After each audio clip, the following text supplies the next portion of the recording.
Hi friends, welcome to Meena's menu.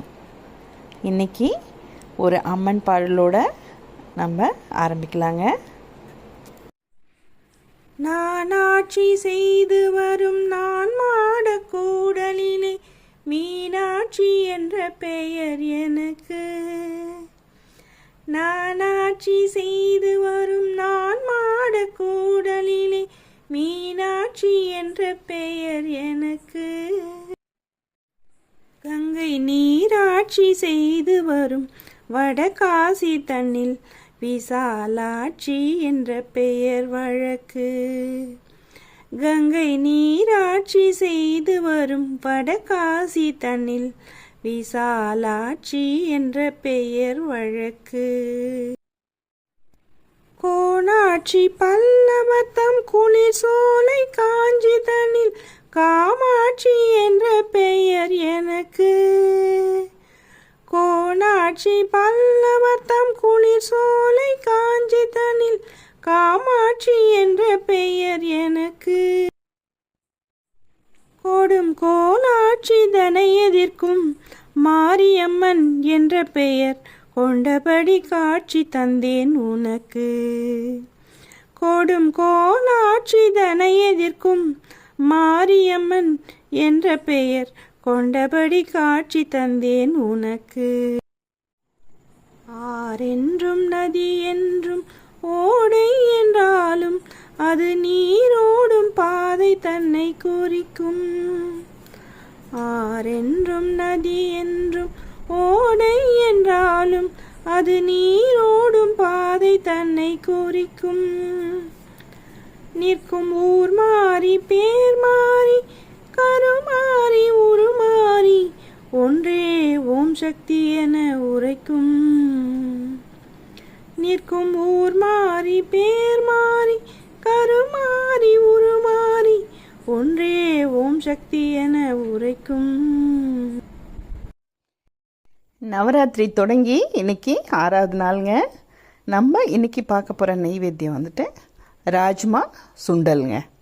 எப்படி பண்ணலான்னு பார்க்கலாம் வாங்க. இந்த ராஜ்மாவில் பொட்டாசியம், மக்னீசியம், கனிமச்சத்து, நார்ச்சத்து, இரும்புச்சத்து, சோடியம், உயிர்ச்சத்து மற்றும் புரதச்சத்து நிறைய இருக்காங்க. அதனால் இதை வந்துட்டு வாரத்துக்கு 2 தடவையாக சாப்பிட்டா உடம்புக்கு ரொம்ப நல்லதுன்னு சொல்கிறாங்க. நான் ஒரு சின்ன டம்ளரில் 1 கப் ராஜ்மா எடுத்து வச்சுருக்கேங்க. அதை நல்லா 2-3 தடவை அலசிட்டு ஒரு 12 மணி நேரமாவது ஊற வைக்கணுங்க. அப்போ தான் அது சாஃப்டாக நம்ம சாப்பிட்றதுக்கு ஈஸியாக கிடைக்கும். அதனால் இப்போ ஈவினிங் நைவேத்தியம் பண்ணுறதுனால நான் காலையில் 6 மணிக்கே ஊற வச்சுட்டேங்க. ராஜ்மா காலையில் ஊற வச்சுட்டு போனோம் இல்லைங்களா, நல்லா ஊறிருக்கு பாருங்கள். இந்த அளவு ஊறியிருக்கும். நம்ம இப்போ ஒரு 2 டம்ளர் தண்ணி விட்டு, அந்த ஊற வச்ச தண்ணியை கூட விட்டுக்கலாம். அதை விட்டுட்டு கொஞ்சம் உப்பு போட்டுட்டு வேக வச்சுட்டுலாங்க. குக்கரில் போட்டு ஒரு 7 சவுண்ட் விட்டு வேக வச்சிடலாங்க. குக்கரில் சுண்டல் வேகிறதுக்குள்ளே நம்ம தாளிக்கிறதுக்கு தேவையான பொருட்கள் எடுத்து வச்சிடலாங்க. கடுகு உளுத்தம் பருப்பு, காஞ்ச மிளகாய் 1, பச்சை மிளகாய் குட்டி குட்டியாக நறுக்கி வச்சுருக்கேன், கருவேப்பிலை, பெருங்காயப்பொடி, தேங்காய் துருவல் கொஞ்சம், சுண்டலுக்கு எப்பவுமே போடுவோம் இல்லையா கடலைப்பருப்பு, தனியா, சும்மா ஒரு 2 காஞ்ச மிளகாய் போட்டு அரைச்சி வச்சேன் சுண்டல் பொடி.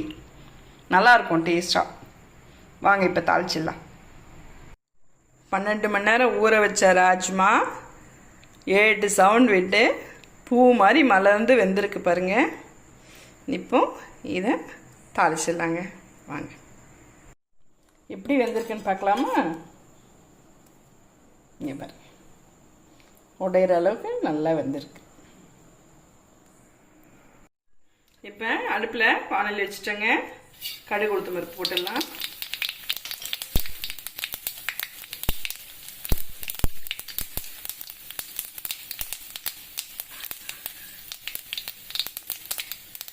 கருவேப்பிலை, பச்சை மிளகாய், காஞ்ச மிளகாய்,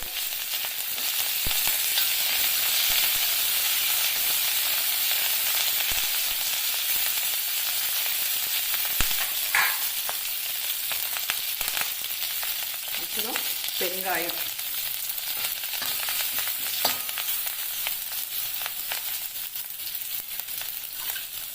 இப்போது இந்த வேக வச்ச ராஜ்மாவை தண்ணியெல்லாம் இருத்துட்டு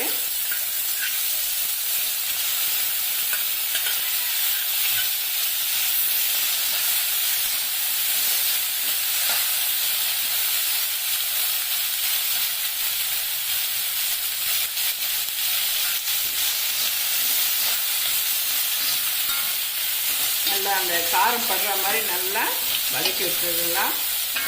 ஒரு 2 நிமிஷம் வதங்கினோன்னே அடுத்து பொடி இல்லையா, பொடி போட்டுடலாம்.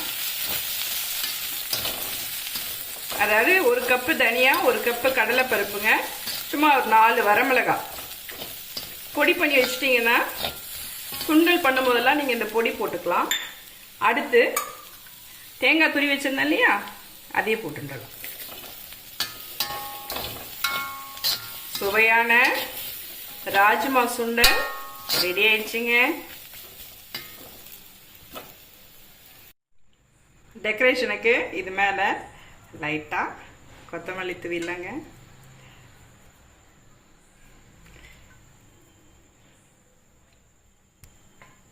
இதயத்துக்கு வலிமையை சேர்க்குமா ராஜ்மா சுண்டல். நீங்களும் வாரத்துக்கு 2 அல்லது 3 தடவை செஞ்சு சாப்பிடுங்க. ரொம்ப நல்லது. லைக் பண்ணுங்கள், ஷேர் பண்ணுங்கள். தேங்க்யூ ஃபார் வாட்சிங்.